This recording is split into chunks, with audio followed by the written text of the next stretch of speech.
پاکستان میں حالیہ ہفتوں میں ڈینگی بخار کے کیسز میں تیزی سے اضافہ ہوا ہے، خاص طور پر کراچی میں، جہاں ڈاکٹروں کا کہنا ہے کہ روزانہ سینکڑوں مریض اسپتال پہنچ رہے ہیں۔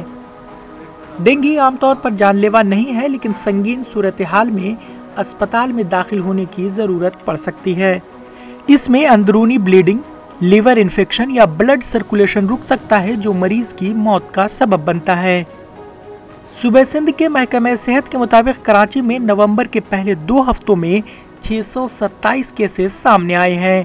صوبے کے دوسرے سب سے بڑے شہر حیدرآباد میں اسی مدت کے دوران 171 کیسز رپورٹ ہوئے ہیں، لیکن infection control society of Pakistan کے صدر ڈاکٹر رفیق خانانی کا کہنا ہے کہ یہ تعداد زیادہ ہو سکتی ہے، کیونکہ ڈینگی پر نظر رکھنے کے لیے کوئی مناسب نظام موجود نہیں ہے۔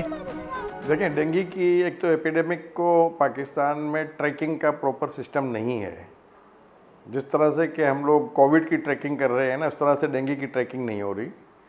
لیبورٹریز میں ہمارے پاس سینکڑوں پازیٹیو کیسز آ رہے ہیں روزانہ کی بنیاد پر، لیکن چونکہ کوئی پراپر میکینزم ابھی تک سیٹ نہیں ہو سکا ہے پوری کنٹری لیول پر، تو ہم ایگزیکٹ اس کو پریڈکٹ کر سکیں، لیکن کوئی ایسا میکینزم نہیں ہے کہ جو ہے نا وہ سارے کیسز کی رپورٹنگ جو ہے نا وہ اسموتھلی ہوتی رہے۔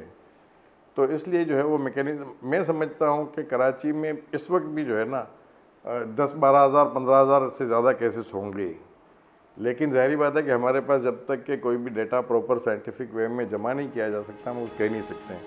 مانسون کی بارش کے بعد مچھروں سے پھیلنے والی بیماری کو اس کی شدید تکلیف دہ علامات کی وجہ سے بریک بورن فیور بھی کہا جاتا ہے۔ ڈینگی پھیلانے والا مچھر ٹھہرے ہوئے پانی میں پیدا ہوتا ہے۔ مچھروں کے پیدا ہونے کی جگہوں کی صفائی کرنا یا اسے ہٹا دینا ہی بیماری کے پھیلاؤ کو روکنے کے سب سے بہترین طریقے ہیں، جیسے کوڑے دان یا پرانے ٹائروں اور ٹھہرے ہوئے پانی والے سامان کی صفائی کرنا یا اسے ہٹا دینا وغیرہ۔ ڈینگی کی علامات میں پٹھوں پر شدید درد اور بخار شامل ہیں۔ یہ عام طور پر مچھر کے کاٹنے کے 10 دنوں کے اندر ظاہر ہوتا ہے۔